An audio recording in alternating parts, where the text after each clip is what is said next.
Облыстың каратэшілері кезекті сынақтан өтуде. 400-ге жуық спортшы дайындықтарын Кюхон бағдарламасы бойынша көрсетпек. Жарты жылда бір рет өтетін аттестацияға каратэшілер тыңғылықты дайындықпен келген.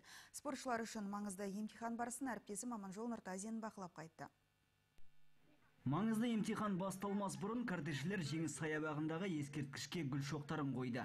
Жаттықтырушылардың айтуынша, бұл шара соғыста қаза тапқан жауынгерлерге құрмет көрсетудің бір белгісі.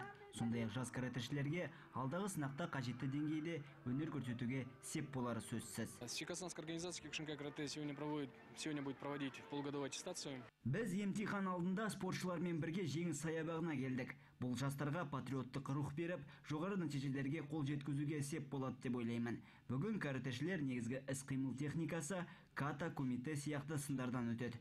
Жақсы нәтиже көрсеткендерге спорттық дәреже беріледі. Солтүстік қазақстандық каратэшілер жылда түрлі жарыстарға қатысып отырады. Бұл емтихан жоғары көрсеткішке қол жеткізуге мүмкіндік береді.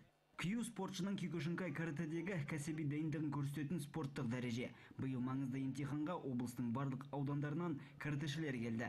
Барлығы 400-ге жуық адам. Ең кішкентай спортшының жасы 5-те. Аяжан Өтеғұлова 4-ші Кюдің егері. Биыл бойжеткен 3-ші Кюге емтихан тапсыруға келді. Арманы қара белбеу алып, әлем чемпионы атану. Тест оңай емес, ол үшін мықты физикалық дайындық керек. Спорттық Кюкушиндағы шеберлік керек деп ойлаймын. Бұл шеберлік жылдан жылға белбеуден белбеуге тапсырғаннан кейін артып отырады. Өзімнен мен соны байқадым. Каратэдағы негізгі мақсатым мен қара белбеуге қол жеткізгім келеді.